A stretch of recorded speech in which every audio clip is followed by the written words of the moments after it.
Donc toujours avec Emmanuel Caribana.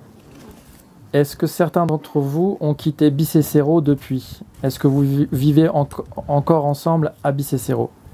ese hari bamwe muri mwebwe ubu ngubu bavuye mu Bisesero cyangwa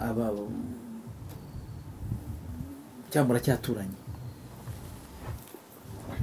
harimo abenshi turaturanye ariko harimo n'abavuye mu bibereye mu masantere bigere mu migi. Il y a certains rescapés qui restent avec nous, mais il y a d'autres qui se sont déplacés pour vivre dans les villes. Le 13 mai 1994, est-ce que vous avez entendu des Rwandais dire que les Blancs étaient des Français? Itariki 16 z'ukwezi kwa gatanu 1994 hari ubwo bumvise abanyarwanda bavuga yuko babonye abantu babonye babarasaho bari abafaransa. Reprends la question.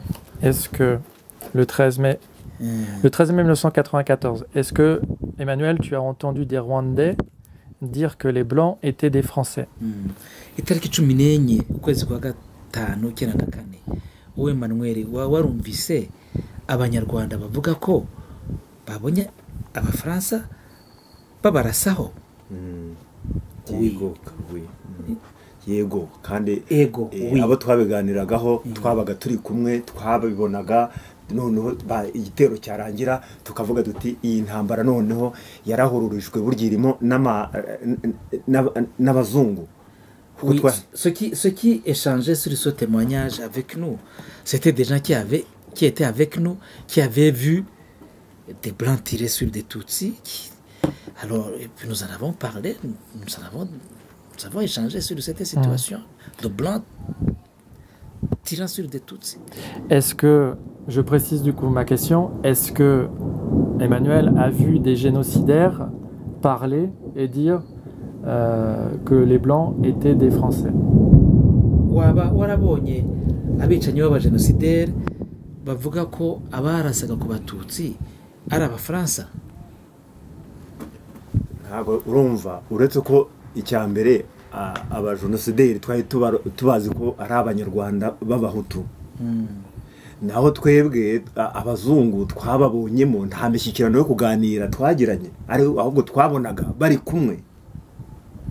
Twabonaga bari kumwe, naho gushyikirana ntawe ushyikirana n'umwicanya. Umuntu ari kukwica kurwana umukwepa wihisha urwana wikiza, wajya kuganira nawe se?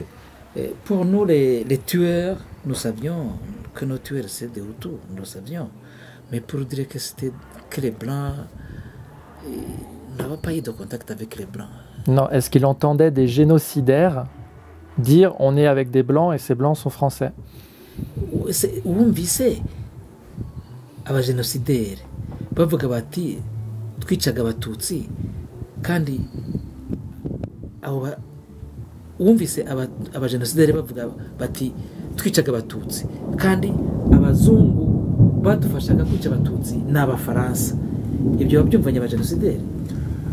Abajenosideri n'uyu uretse kuba ko abanyarwanda bapfuye, ndagira ngo nkubwe n'abicanyi mu Rwanda barabihakanye. Uretse ko intumbi zagendaga zigaragara, bagiye nabo ubwabo abo bicaga baricaga bamara guhakana amahoro abonetse, tumaze guhura bagahakana ngo sibo bishe nabere, sibo bishe nabere. Urumva, ariko twebwe bagahakana ibyo twabonye, twarabibonye n'abazungu tukababona bari kumwe.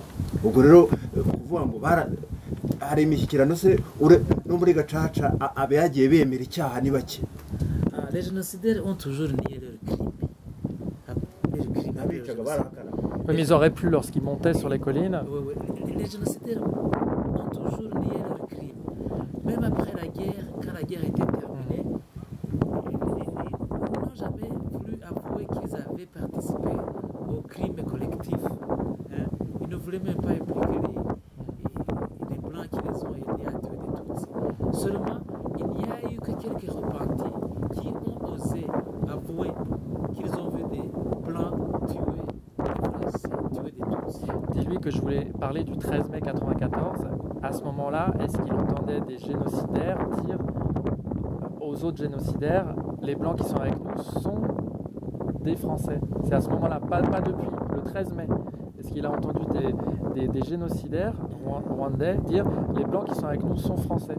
itariki 13 y'ukwezi kwa gatanu igihe babarimburaga bumvise abicanyi babwira abandi bagenzi babo cyangwa abandi bati abantu bari kumwe natwe badufasha kwica abatutsi ni abafaransa. iryo jambo bararyumvise.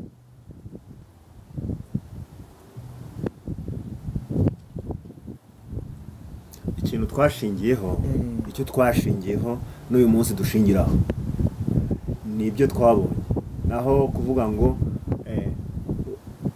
baratubwiye uretse gusa noneho uwo wabaye imfura witwa Mageza wari muramu Musanzire wa burumesitiri w'umwicanyi Musanzire wa burumesitiri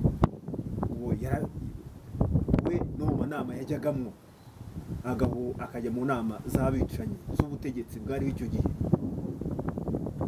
uwo nguwo niwe by'umwihariko kuko ntacyo atinya agaragaza ukuri avuga ati njyewe ni benshi ndasaba imbabazi n'uyu munsi ari mu gihugu aragenda ni umunyarwanda uri hanze kubera imbabazi yasabye. yaravuga ati njyewe rwose ndajyaga gukora amanama y'amakomine n'imodoka z'abafaransa zabaga zihari abafaransa. Moi, ce que je dis, ce sont les témoignages, ce sont des choses que j'ai vues dans mes propres yeux. Donc il a pas vu. L'autre aspect que je tiens à souligner, c'est que la vérité nous a été délivrée par tueurs repentis. Et ils sont peu nombreux, notamment son Ngarambe. Mageza, ils ont témoigné. Et puis Mageza a dit, Ngarambe a participé à toutes les réunions de conseillers, la femme de Ngarambe, c'était la sœur de la femme du bourgmestre Ngarambe connaît la vérité. Il s'est repenti, il a participé à toute la vérité sur les tueries. Il sait que les Français Il y a une tempête, on va se mettre ailleurs. Là c'est la tempête, on va se mettre ailleurs. Dis-lui qu'on se met ailleurs. On prend la pluie. On va se mettre ailleurs.